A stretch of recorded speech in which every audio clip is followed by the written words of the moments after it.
Welcome to the Aboriginal channel. This episode will be part 4 to Aboriginal Forts and Castles. Right here we have a book, Footprints of Vanished Races in the Mississippi Valley, being an account of some of the monuments and relics of prehistoric races scattered over its surface, with suggestions as to their origin and uses. Says Captain Carver in the account of his travels in the years 1766, 67, and 68, describes what he was convinced was a military work, which he accidentally discovered upon the banks of Lake Pippin. This was long before it was known that America had any antiquities. Concerning it, he says that its form was somewhat circular, and its flanks reached the river, so the backside of it was to the river. Says, though much defaced by time, every angle was distinguishable and appeared as regular and as fashioned with as much military skill as if planned by Vauban himself. Pause. I looked that up, and Vauban, said to be the father of modern fortifications, I believe plagiarized his ideas from what he saw here in the Western Hemisphere. But that's on the side note. What it's saying is that in the 1700s, they had major military works, what were described as military works around. Lake Pippin is on the northern part of the Mississippi River. This is a page from the book, The History of Alabama, and incidentally that of Georgia and Mississippi from the earliest period, written by Albert J. Pickett in 1850. It says in that 1540 that Chief Tuscaloosa or King Tuscaloosa and De Soto, the conquistador, it says that when they entered the town, they all fronted a large public square. They were encompassed by a high wall, made of immense trunks of trees set deep in the ground and close together, strengthened with cross timbers and interwoven with large vines.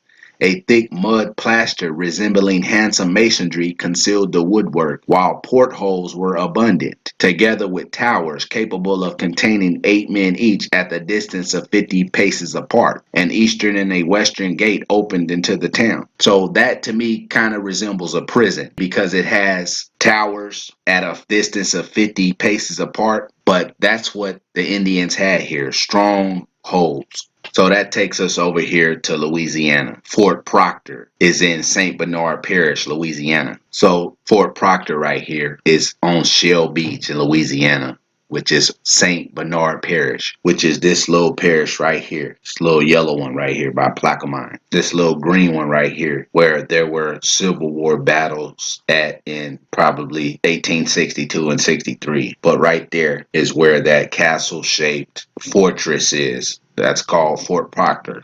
So right here it says Fort Proctor is a ruined 19th century fort in St. Bernard Parish, Louisiana. It is also known as Fort Beauregard or Beauregard's Castle, after P.G.T. Beauregard, who supervised its construction with the architect J.G. Totten. Pause. So there's some major issues right there. And one of them is when I looked up P.G.T. Beauregard right here, he wasn't even in that part of Louisiana to build said fort, because when you look him up, it says he was somewhere else. It says Beauregard returned from Mexico in 1848. For the next 12 years, he was in charge of what the engineer department called the Mississippi and Lake defenses in Louisiana. Much of his engineering work was done elsewhere, repairing old forts and building new ones in Florida and in Mobile, Alabama. He also improved the defenses of Fort St. Philip and Jackson on the Mississippi River below New Orleans. He worked on a board of Army and Navy engineers to improve the navigation of the shipping channels of the mouth of the Mississippi. He created and patented an invention he called a self-acting bar excavator to be used by ships in the crossing of bars in sand and clay. While serving in the Army, he actively campaigned for the election of Franklin Pierce, the Democratic presidential candidate in 1852, and a former general in the Mexican War who had been impressed by Beauregard's performance at Mexico City. Pierce appointed Beauregard as superintending engineer of the U.S. Custom House in New Orleans, a huge granite building that had been built in 1848. As it was sinking unevenly in the moist soil of Louisiana, Beauregard had to develop a renovation program. He served in this position from 1853 to 1860 and stabilized the structure successfully.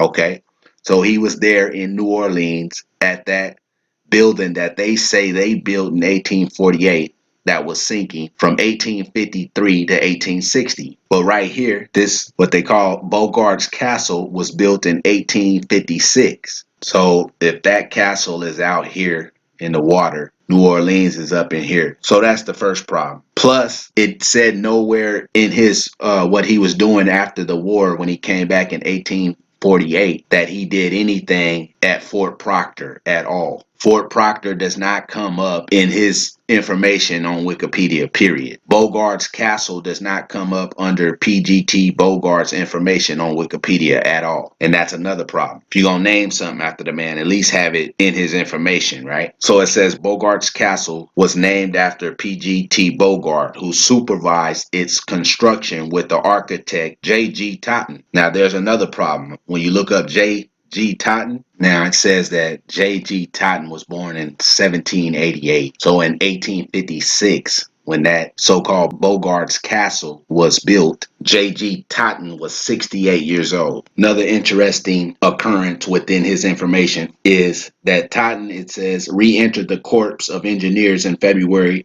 1808 and helped build Castle Williams and Castle Clinton in New York Harbor. Those are two indigenous castles that they're claiming. But back over here at the Fort Proctor, it says at the time it was built in the 1850s, there was also an adjacent railroad port called Proctorville. And that's a very odd occurrence. I have a video I put out and it talks about the railroads. And then right here at this fort, there was also an adjacent railroad port called Proctorville. And it goes on to say right here that the fort was unusual in its design for two innovations: the inclusion of comfortable living quarters, including bathrooms, and the extensive use of structural iron in its construction. Through the history books, which has all been a lie. So therefore, if it's a lie, then what's the truth? If it's a lie, then what's